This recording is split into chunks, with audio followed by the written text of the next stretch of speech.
আসসালামু আলাইকুম প্রিয় দর্শক, অন্ধমঞ্চের আলোচনায় আপনাদের সকলকে আমন্ত্রণ জানাচ্ছি। আসসালামু আলাইকুম প্রিয় দর্শক, কথিত বাণিজ্য চুক্তি বাতিল করা না করা নিয়ে প্রথমেই যদি একটি প্রশ্ন দিয়ে আলোচনা শুরু করি, তা হচ্ছে বিএনপি সরকার কেন বাংলাদেশের জন্য চরম হুমকি স্বরূপ এই চুক্তি থেকে বেরিয়ে আসতে পারছে না বা চুক্তি বাতিল করছে না? বিএনপি সরকারের ভয়টি আসলে কোথায়? ভয় অবশ্যই রয়েছে। ভয় যে সরকারের জন্য অবশ্যই রয়েছে তা খুব সরকারেরই দায়িত্বশীল ব্যক্তিদের বিভিন্ন বক্তব্য, বিভিন্ন কথাবার্তায় স্পষ্ট হয়ে উঠছে। বিএনপি সহজে কি এখনো পর্যন্ত আমরা বুঝতে পারছি যে তারা কিছুতে এই চুক্তি বাতিল করার সক্ষমতা রাখে না, অথবা বাতিল করতে চাইছে না, বাতিল করার মানসিকতা নেই। এই যে কথাগুলো বললাম তার অনেকখানি স্পষ্ট হয়ে উঠেছে নতুন ভাবে প্রধানমন্ত্রী তথ্য বিষয়ক উপদেষ্টা ডাক্তার জাহিদুর রহমানের বক্তব্যে। মঙ্গলবার সাংবাদিকদের বিভিন্ন প্রশ্নের জবাবে তিনি যে কথাগুলো বলেছেন, সেখানে অনেক ধরনের প্রশ্ন উত্থাপিত হতে পারে, আমাদের মনে অনেক ধরনের কিন্তু সৃষ্টি হতে পারে। তিনি বলছেন যে আমরা যদি চুক্তিটি দেখি তাহলে দেখব যে এই চুক্তি বাতিল করার অপশন আছে, 60 দিনের নোটিশ দিয়ে বাতিল করে দেওয়া সম্ভব এই চুক্তি। এটা হচ্ছে 1 নম্বর। আর 2 নম্বর কি? 2 নম্বর হচ্ছে এই চুক্তির মধ্যে আরেকটা কন্ডিশন রয়েছে, 2 দেশ আলোচনার মাধ্যমে চুক্তির বিভিন্ন শর্তে পরিবর্তন আনতে পারে। তিনি বলছেন যে অন্তত আমরা পরে যে অপশনটার কথা বলছি সেটি করা যেতে পারে, পর্যালোচনা করা যেতে পারে, সরকারি পর্যায়ে এটি পর্যালোচনা করা উচিত। মিস্টার জাহিদুর রহমান বলছেন যে প্রধানমন্ত্রীর সঙ্গে তার কথা হয়েছে, সরকারের মধ্যে এটা নিয়ে কিছু পর্যালোচনা করা হবে, কারণ এই খুবই শক্তিশালী চুক্তি এবং এটি বাতিল করে দেওয়ার প্রভাব কি হতে পারে নিশ্চয়ই আমরা বুঝতে পারি। কথাগুলো একটু ভালো করে শুনুন। নিশ্চয়ই আমরা বুঝতে পারি যে এটি বাতিল করে দেওয়ার প্রভাব কি হতে পারে। আমরা কোন প্রেক্ষাপটে এই চুক্তি করেছি বা এই চুক্তি স্বাক্ষরিত হয়েছে সেটাও আমরা বুঝতে পারি। চুক্তি বাতিল করলে দ্বিপাক্ষিক সম্পর্ক আবারও সংকটে পড়তে পারে বলে আশঙ্কা করছেন তিনি। প্রশ্ন হচ্ছে যে বাতিল করলে কি হবে, কেন বাতিল করা যাবে না, কোন প্রেক্ষাপটে এই চুক্তি হয়েছে, নির্বাচন মাত্র 3 দিন আগে, সেটাও আমরা এখন বেশ ভালোভাবে বুঝতে পারছি। নতুন করে মালয়েশিয়া এই চুক্তি করার পরে তারা সেখান থেকে বেরিয়ে এসেছে না? মালয়েশিয়ার উপরে কি প্রভাব পড়েছে? মালয়েশিয়া কি একেবারে কোন ধরনের ষড়যন্ত্রের জালে আটকা পড়েছে, ভয়ঙ্কর ক্ষতির কোনো ক্ষতির সম্মুখীন হয়েছে? নিশ্চয় না। খোদ মালয়েশিয়ার প্রধানমন্ত্রী আনোয়ার ইব্রাহিমের সঙ্গে যুক্তরাষ্ট্রের এই চুক্তিটি হয়েছিল, তারপরেও সেখান থেকে তারা বেরিয়ে এসেছে এবং 37% শুল্ক আরোপ করা হয়েছিল বাংলাদেশের উপর প্রথম পর্যায়ে। চূড়ান্তভাবে প্রাথমিক ধাপে সেটি 20% নামিয়ে আনা হলো ডক্টর ইউনূস সরকারের সময়। ডক্টর ইউনূসের যে পাইপ পেয়াদারা ছিলেন তারা বলতে লাগলেন, ঢোল পেটাতে লাগলেন যে ডক্টর ইউনূসের কি পরিমাণ গ্রহণযোগ্যতা, তার আলোচনায়, তার আবেদনে এতটাই গ্রহণযোগ্যতা যে যুক্তরাষ্ট্র একবারে 20% নামিয়ে এনেছে শুল্ক। আরে এটি তো দেশের বিশ্বের যে 70টি দেশের সাথে শুল্ক চুক্তি ঠিক নয়, 70টি দেশের উপরে শুল্ক আরোপ করা হয়েছিল যুক্তরাষ্ট্রের পক্ষ থেকে, প্রায় প্রতিটি ক্ষেত্রে এই পরিমাণ শুল্ক নামিয়ে আনা হয়েছিল। মালয়েশিয়ার ক্ষেত্রেও 20% নামিয়ে আনা হয়েছিল।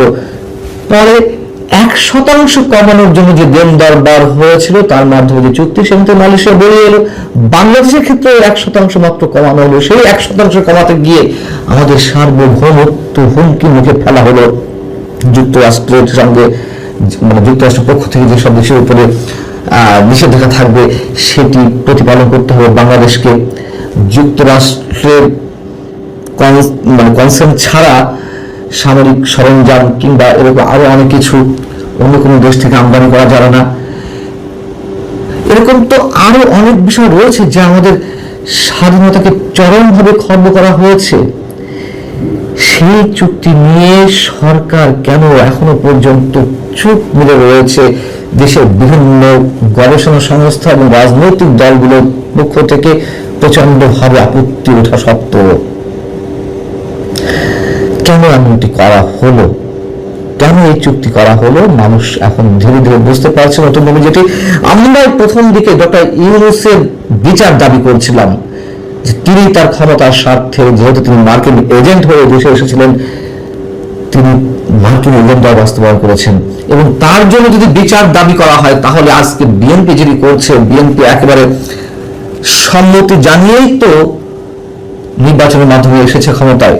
সেই নির্বাচন নিয়ে নানান ধরনের প্রশ্ন রয়েছে। তাহলে আমরা যদি ডক্টর ইউনূসের বিচার দাবি করতে পারি, সেই একই জায়গা থেকে যদি প্রমাণিত হয়ে ওঠে যে বিএনপির সম্মতিতে এই চুক্তি হয়েছিল, তাহলে বিএনপির উদ্দেশ্যে আমরা কি বলবো? একইভাবে জামাতে ইসলামী, এনসিপি কোনো কথা বলছে না, কোনো ধরনের টু শব্দ উচ্চারণ করছে না, জাতীয় সংসদে কোনো ধরনের বক্তব্য উত্থাপন করলো না। কেন, কি কারণে? আমরা সবাই এখন ধীরে ধীরে স্পষ্ট হতে পারছি। এবং ডক্টর খলিল যে বলেছিলেন যে এই চুক্তি কারো আলোচনা করা হয়নি, সবাইকে জানিয়েই করা হয়েছে, আর তো কোনো কথা বাকি থাকে না। নতুন করে যেটি এসেছে, সরকারের মানে ইংরেজ সরকারের সাবেক আরেক উপদেষ্টা, সাবেক মৎস্য ও প্রাণী সম্পদ বিষয়ক উপদেষ্টা ফরিদা আক্তার মঙ্গলবার তিনি বললেন যে বিএনপি, জামাত সহ রাজনৈতিক দলগুলোর মতামত নিয়েই ত্রয়োদশ জাতীয় সংসদ নির্বাচনের 3 দিন আগে যুক্তরাষ্ট্রের সঙ্গে অন্তর্বর্তী সরকারের বাণিজ্য চুক্তি সম্পাদিত হয়েছিল। রাজনৈতিক দলগুলো বলতে কারা? এই তো এনসিপি, জামাতে ইসলামী কিংবা বিএনপি, তো এর বাইরে তো অন্য কোনো দল নয়। ডক্টর ইউনূস তো যে কোনো বিষয়ে এই 3 দলের সঙ্গে বৈঠকে বসতেন।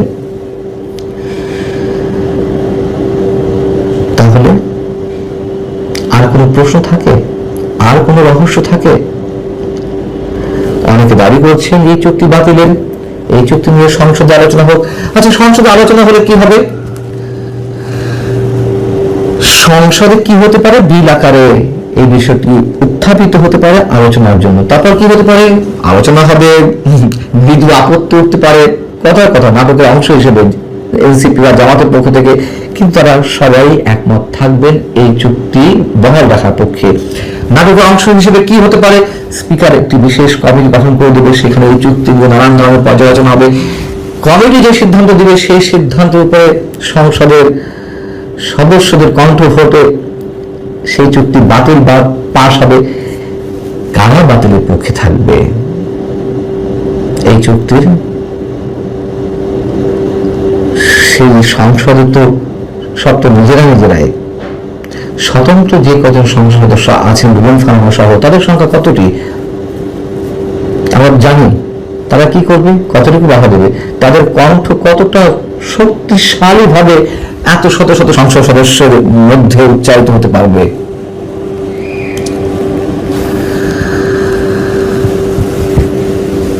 মুদ্রা কথা, বিএনপি এই চুক্তি বাতিল করবে না। বাতিল করলে তাদের ক্ষমতায় থাকার বিষয়টি বড় হয়ে উঠবে।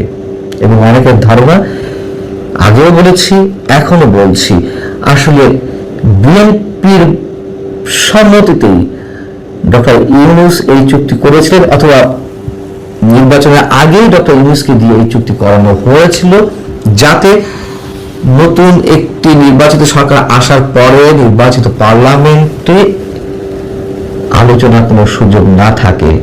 তখন এই মুহূর্তে এই ধরনের কোনো চুক্তি হতে গেলে অবশ্যই তার আগে আলোচনা করা লাগতো জাতীয় সংসদে।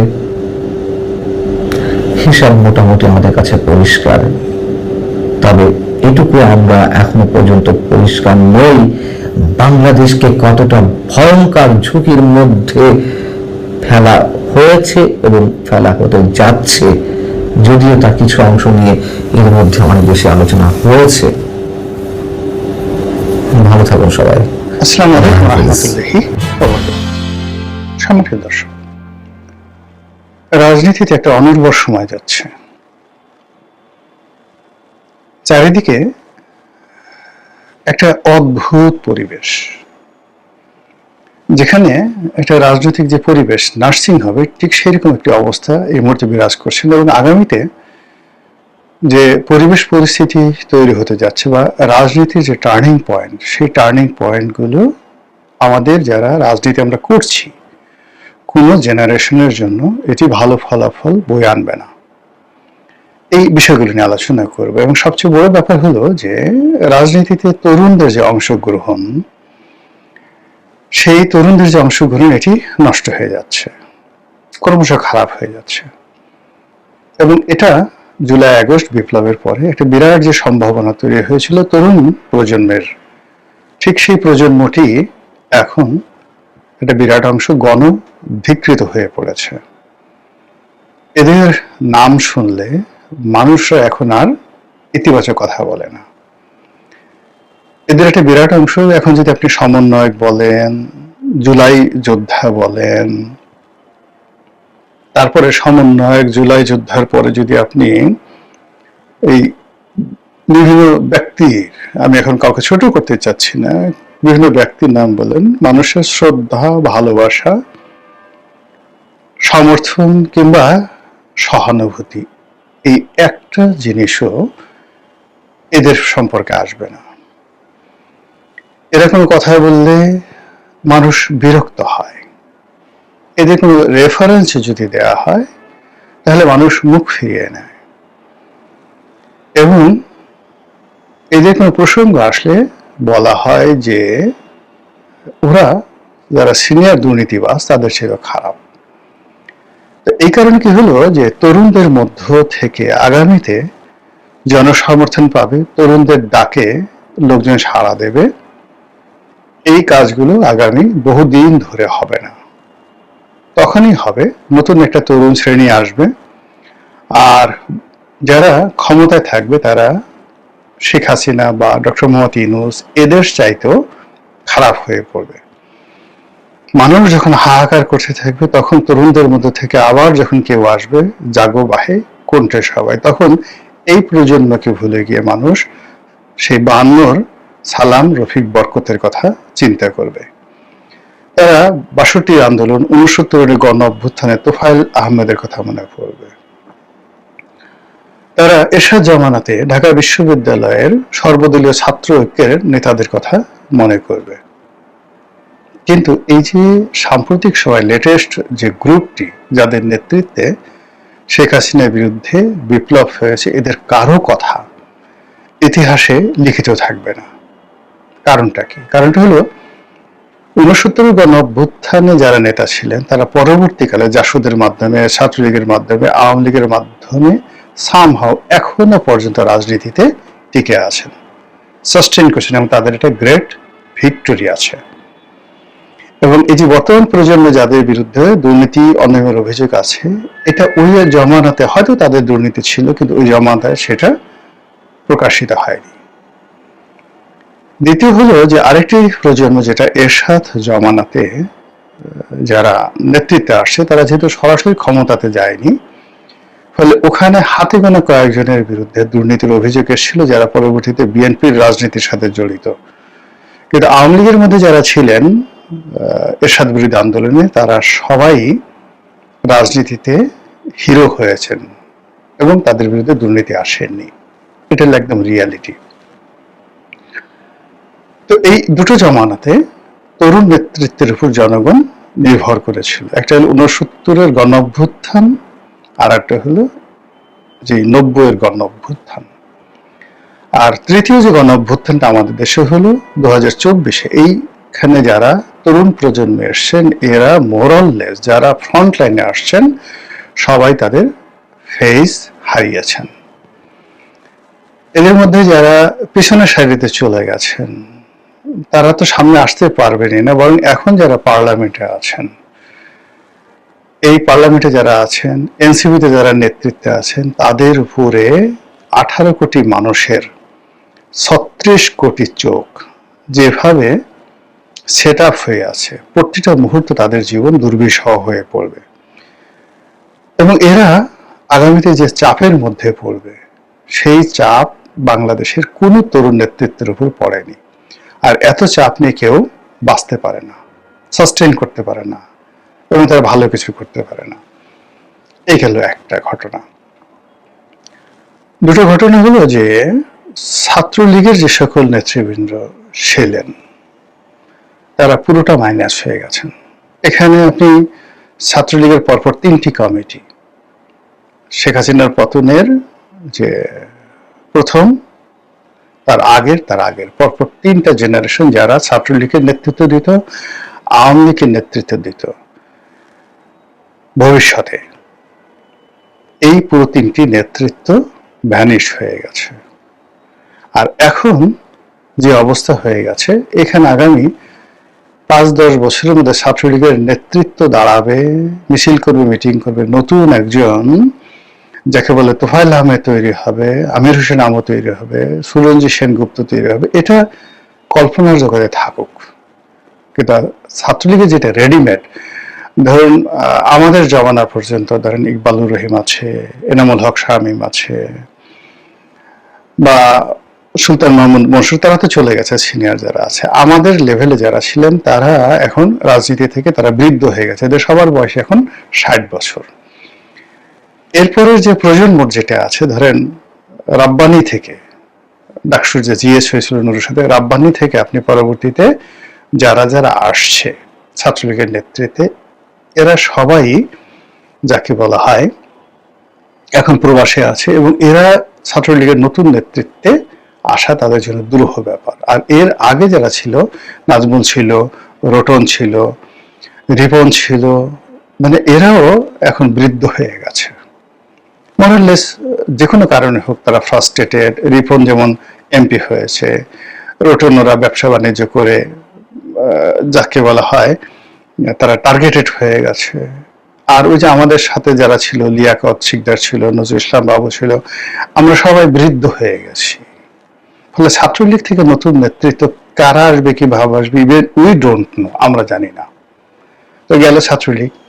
আচ্ছা, ছাত্র দলের যে গত 17 বছরে যেহেতু আওয়ামী লীগ ক্ষমতায় ছিল, তারা ছাত্র দলের কোনো নেতৃত্ব দাঁড়া করতে দেয়নি। ফলে সর্বশেষ এখন তারা ছাত্রলীগের যে ছাত্র দলের যে সভাপতি রাকিব বা অন্যান্য যারা আছে, এরা এই ক্ষমতায় আসার পরে তারা বুঝতে পারছে না যে তাদের কি করা উচিত। তাদের কি তারেক রহমান সাহেবের গাড়ির পেছনে দৌড়ানো উচিত, তাদেরকে চেয়ারের নিচে বসে থাকা উচিত, বা তারেক রহমান সাহেব যে মঞ্চে বসে আছেন সেই মঞ্চের নিচে তাদের মানে যাকে বলা হয় দাঁড়িয়ে স্লোগান দেওয়া উচিত, নাকি দলকে সুসংগঠিত করা উচিত, তারা এটা বুঝে না। তারা এখনো বুঝতেছে না যে তারা কি শিবিরের সাথে মানে প্রতিযোগিতা করবে, থানায় গিয়ে কর্মীদেরকে ছাড়িয়ে নিয়ে আসবে, নাকি নিজেরা গিয়ে আবার আওয়ামী লীগ জমানার মতো মার খাবে। তারা এইভাবে বুঝতে পারছেন, এবং একই অবস্থা শিবিরের। আর এনসিপির কথা তো বললামই।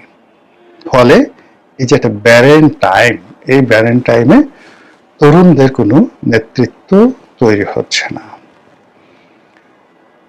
অধিকাংশ আপনি এখন রাজনীতির একটা যাকে বলা হয় সাধারণ মানে অলৌকিক যদি কোনো কিছু না ঘটে, মিরাকেল যদি কোনো কিছু না ঘটে, তাহলে যেটা হবে সেটা হলো যে এখন ছাত্রলীগের, যুবলীগের, যুব দলের, ছাত্র দলের কিংবা অন্য যে কোনো ছাত্র সংগঠনের তাদের এই বর্তমান ক্ষমতার প্রেক্ষাপটে কাজ করার কোনো রকম সুযোগ নেই। ক্যাম্পাসগুলোতে সরকার বিরোধী মিছিল হবে, মিটিং হবে, এটা এই মুহূর্তে কল্পনাই করা যায় না, কল্পনাই করা যায় না। আর মানুষ এখন হরতালের রাজনীতি, তারপরে শেষে মারামারি, কাটাকাটি, বন্দুকবাজি, গুলাগুলি, এই টোটাল জিনিসগুলো যাকে বলা হয় তারা এখন এটা যাকে বলে কল্পনাই করা যায় না মানুষ। আবার ছাত্র শিবির যেভাবে গুপ্ত রাজনীতি করেছে, ক্যাম্পাস কেন্দ্রিক রাজনীতি করছে, ওটাও এই বর্তমান জমানাতে কেমন যেন একটা কমপ্লেক্সের মধ্যে চলে গেছে। দ্বিতীয়ত হলো যে এখনকার যে রাজনীতি, এটা 90% নির্ভর করছে অর্থনৈতিক সফলতার উপরে। জাস্ট লাইক আমেরিকা, ইউরোপ, একটা সরকার সফল হতে পারবে তার অর্থনৈতিক কর্মকাণ্ড দ্বারা। আর বিরোধী দল কেবলই মাত্র সরকার ফেল করবে, ফেল করার পরে বিরোধী দলকে সেই সুযোগটা নিতে হবে। এর বাইরে বিরোধী দল রাজপথে দাঁড়িয়ে লড়াই করে, বিপ্লব করে, সরকারের পতন ঘটিয়ে তারপরে ক্ষমতা আসতে পারবে, এটা অসম্ভব ব্যাপার।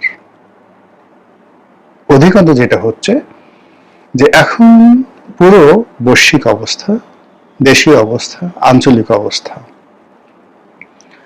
তার সঙ্গে সঙ্গে আমাদের যে এখানে জিও পলিটিক্স, সেই জিও পলিটিক্স এর কারণে চীন, আমেরিকা, ভারত, পাকিস্তান যেভাবে বাংলাদেশকে নিয়ে তারা খেলার চেষ্টা করছে এবং করবে, যেভাবে আমরা আমেরিকার সঙ্গে একটা চুক্তিতে আবদ্ধ হয়ে গেছি, এতে করে পুরো ক্ষমতা রাজনীতি এবং বিরোধী দলীয় রাজনীতিটা আনপ্রেডিক্টেবল হয়ে গেছে, অস্থির হয়ে গেছে। এখানে বিদেশিদের কথা মানে অমান্য করে একটা সেকেন্ড এখানে চালানো সম্ভব নয়। বিরোধী দলও টিকতে পারবে না, সরকারও টিকতে পারবে না।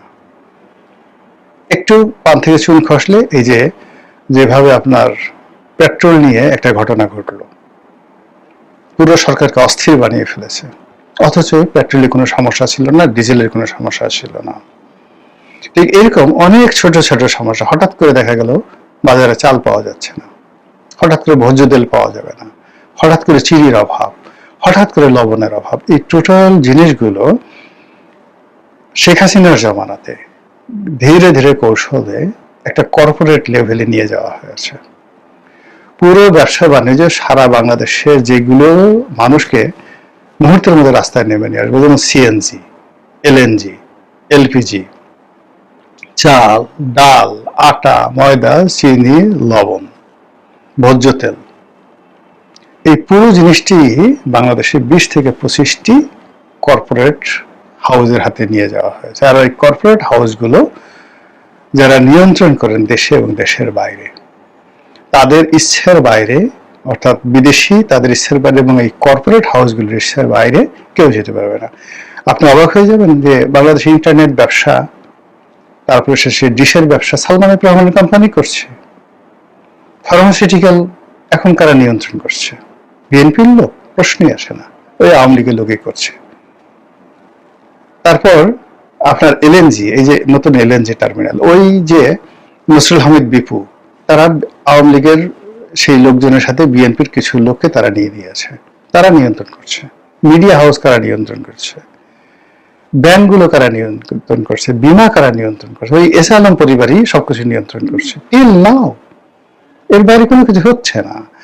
ফলে বিএনপি যে সকল লোকজন লম্ফঝম্প করছে, মানে আমাদের একটা জিনিস আছে না যে আপনার ফাটা বাঁশের চিপার মধ্যে যদি বিসি আটকে যায়, বানরের বিসি আটকে যায়, ঠিক ওইভাবে সেই 2014 নয় 2012 সন থেকে আমেরিকার ডিপ স্টেট, ভারতের র, মোসাদ, সিআইএ, তারা পুরো জিনিসগুলো, civil service, military service, economy, সব কিছু মাইনকেট চিপায় নিয়ে গেছে। মাইনকেট চিপার মধ্যে নিয়ে যাওয়ার পর সুইচটা তাদের হাতে। আর এই জায়গাগুলোতে প্রচুর ক্রাইসিস তৈরি হয়ে আছে। আপনি কি মনে হয় যে আমেরিকাতে এত ট্রান্সপারেন্ট, এই যে বাংলাদেশ থেকে লক্ষ লক্ষ কোটি টাকা যে বিদেশে পাচার হয়ে গেছে, সেটা কোথায় আছে? ইংল্যান্ডে আছে না? সেটা রাশিয়াতে আছে, ইংল্যান্ডে আছে, আমেরিকাতে আছে, কানাডাতে আছে, সিঙ্গাপুরে আছে, এবং এই পশ্চিমা দুনিয়াগুলো এটা জানে। তারা এই দানবগুলো, অর্থ দানবগুলো তৈরি করেছে। এই কারণে করেছে যে ইকোনমিকে ফোকলা না করে দিলে তারা এটাকে রুয়ান্ডা বানাতে পারবে না, তারা এটাকে ইথিওপিয়া বানাতে পারবে না, এদেশে ইদি আমিন তৈরি করতে পারবে না, এই জিনিসগুলো তারা এই দেশে হামিদ কারজাই তৈরি করতে পারবে না। এইভাবে টোটাল জিনিসগুলো করে তারা অনেকগুলো বেলুন বাংলাদেশ উড়িয়ে দিয়েছে, বিশাল বিশাল বেলুন উড়িয়ে দিয়েছে। কিন্তু বেলুনটা ফাঁপা, আর বেলুনের যে রশি সিঙ্গাপুরে আছে। আপনি এখন এই যে ধরেন আজিজ খান, সামিট গ্রুপ, যত বড় বড় কথা বলেন না কেন, আজিজ খান এই বাংলাদেশকে 1 মিনিটে ব্ল্যাক আউট করে দিতে পারে। আজিজ খানের এই যে ক্ষমতা, এই ক্ষমতার চাবি কার হাতে? আমেরিকার হাতে এই ক্ষমতা, সিঙ্গাপুরের হাতে এই ক্ষমতা, আওয়ামী লীগের হাতে। আদানি বাংলাদেশকে ব্ল্যাক আউট করে দিতে পারে। ক্ষমতা কার হাতে? দিল্লির হাতে, শেখ হাসিনার হাতে। ব্যাংক এবং বিমা থেকে শুরু করে সবকিছু টিল নাও ব্ল্যাক আউট করে দিতে পারে। এই ক্ষমতা কার হাতে? আমি শুধু নাম বললাম না, বাংলাদেশের 20টা গ্রুপ যদি বলেন, এই 20টা গ্রুপ যারা কনজিউমার প্রোডাক্ট যা কিছু করে, এই সব কিছু কার হাতে? পুরো দেশে হাহাকার, চালের অভাব, ডালের অভাব, মানে মানুষ পাগল হয়ে যাবে। পেট্রোলের কারণে এই অবস্থা হয়ে গেছে। আজকে শুধুমাত্র এলপিজির সমস্যা হোক, এবং বাজারে লবণ, ব্ল্যাকআউট, লবণ পাওয়া যাচ্ছে না, সরকারকে পাগল বানায় ফেলতে পারে। দেখেন এই সুইচগুলো কারদের হাতে? দেশি বিদেশি শক্তির হাতে। সেই দেশি বিদেশি শক্তি তারা যে ফাইটগুলো করছে, সেই ফাইটের যে জায়গাতে অস্থিরতা থাকবে, অনিশ্চয়তা থাকবে, তারপর শেষে আরো অনেকগুলো সমস্যা থাকবে, কিন্তু রাজনীতির যে সহনশীলতা, রাজনীতির যে উর্বরতা, এগুলো থাকবে না। তার ফলে কি হলো, এই রাজনীতিতে যারা পরিবর্তন আনবে, তরুণ, সেই তরুণদের যে ফার্টাইলিটি, উর্বর ভূমি, সেটা নষ্ট করে দেওয়া হয়েছে। মাতৃগর্ভ, যেটা জরায়ু, যেখানে বাচ্চা তৈরি হয়, সেই জরায়ু যদি নষ্ট করে দেওয়া হয়, মহিলাদের জরায়ু ঠিক আছে, কিন্তু মহিলারা যেটা বাচ্চা পয়দা করবে, ডিম্বাণু, সেই ডিম যদি শেষ করে দেওয়া হয়, একটা মহিলাকে আপনি কোনো অবস্থাতেই, তার জরায়ু আছে, সবকিছু আছে, সেখানে আপনি বাচ্চা পর্দা করতে পারবেন না।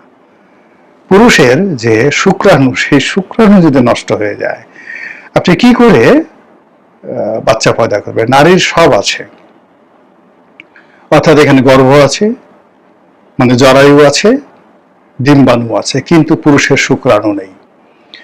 ফলে কি হচ্ছে, প্রজন্ম তৈরি হচ্ছে না, রিপ্রোডাক্টিভ হেলথ তৈরি হচ্ছে না। আমাদের অর্থনীতি, দেশ, রাজনীতি যা কিছু আগাবে, যেখানে শুক্রাণু দরকার সেখানে শুক্রাণু বন্ধ করে দেওয়া হয়েছে, যেখানে ডিম্বাণু দরকার সেখানে ডিম্বাণু বন্ধ করে দেওয়া হয়েছে, যেখানে জরায়ু দরকার সেখানে জরায়ু কেটে ফেলে দেওয়া হয়েছে। ফলে রাজনীতি থেকে একটা নতুন প্রজন্ম যে বের হবে, সেটা সম্ভব নয়। যে তরুণরা ভালো করতে পারত, সেই তরুণদের জন্য যে ক্ষেত্রগুলো রয়েছে, সেই ক্ষেত্রগুলো কাট আপ করে দেওয়া হয়েছে। তরুণরা শিখবে আমাদের কাছ থেকে, আমাদের সঙ্গে তরুণের সম্পর্ক নষ্ট করে দেওয়া হয়েছে। আমরা যে তরুণদেরকে একটা ভালো বুদ্ধি দেব, আমাদের সঙ্গে রাজনীতির যে সম্পর্ক থাকবে, সেই রাজনীতির সম্পর্কটা নষ্ট করে দেওয়া হয়েছে। আবার যে রাজনীতি আমাদের দ্বারা এম্পাওয়ার্ড হবে, সেই রাজনীতিকে বলে দেওয়া হয়েছে এদের সঙ্গে কোনো যোগাযোগ নাই। তালিকা করে করে দেওয়া হয়েছে যে এই এই লোকগুলো ক্ষমতার ধারে কাছে আসতে পারবে না, এই এই লোকগুলো মনোনয়ন পাবে না, এই এই লোকগুলোকে মনোনয়ন দিতে হবে। সেইভাবে 2018 সনে 2014, 2024 এবং 2026 ওইভাবেই মনোনয়ন হয়েছে। যারাদেরকে মনোনয়ন দেওয়া হয়েছে, এদের একটা বিরাট অংশকে আবার প্রমোট করে ক্ষমতার একদম কাছাকাছি 14তে নেওয়া হয়েছে, 18তে নেওয়া হয়েছে। আপনি কি মনে করেন, শেখ হাসিনাকে যারা হেলিকপ্টারে উঠাই দিল, কারা কারা উঠাই দিল বলেন তো? শিরিন শারমিন চৌধুরী উঠাই দেওয়া দেয়নি? আরাফাত, মোহাম্মদ আরাফাত ওখানে ছিল না? একটা লোক ধরা পড়ছে? তারা কোথায় আছে এখন? সেই লোকগুলোই ঘুরে ফিরে দেখেন আওয়ামী লীগের সাথে আছে। আবার তারেক রহমান সাহেব লন্ডনে ছিল, একটা বড় গোয়েন্দা সংস্থার, বিদেশি গোয়েন্দা সংস্থার কর্মকর্তা, তিনি আমাকে বলছেন যে উনার বাসার ভিতরে প্রতি সেকেন্ডে সেকেন্ডে কি হয় ওই খবর আমার কাছে চলে আসে। সেই লোকগুলো এখন ক্ষমতার কেন্দ্রে আছে, সেই লোকগুলো ক্ষমতার কেন্দ্রে আছে। তাহলে ওই গোয়েন্দা সংস্থা, যে কথা আমি 2021 সনে শুনেছি, তো সেই গোয়েন্দা সংস্থার ক্ষমতা আরো বাড়ছে, তাদের আধিপত্য আরো বাড়ছে। ফলে এখানে যে বাধাহীন তরুণ সমাজ, যারা কাউকে মানবে না, তছনছ করে দেবে সবকিছু, সেই তরুণরা যেন তৈরি হতে না পারে, তার প্রত্যেকটা রাস্তা বন্ধ করে দেওয়া হয়েছে। এডুকেশন সিস্টেম তছনছ, মেধাবী একটা জাতি তৈরি হবে, পরিশ্রমী একটা জাতি তৈরি হবে, আত্মমর্যাদাশীল মেরুদণ্ড সম্পন্ন একটা জাতি তৈরি হবে। পুরো জায়গাটুকুতেই ওই যে বললাম শুক্রাণু, ডিম্বাণু, জরায়ু বন্ধ করে দেওয়া হয়েছে। ফলে জাতি গঠন আগামী দিনে খুব দুরূহ একটা বিষয়, অনেকগুলো বছর অপেক্ষা করতে হবে। প্রস্তুত আছেন? মহান আল্লাহ আমাদের সবাইকে হেদায়েত দান করুন এবং হেফাজত করুন। আসসালামু আলাইকুম ওয়া রাহমাতুল্লাহি ওয়া বারাকাতুহু।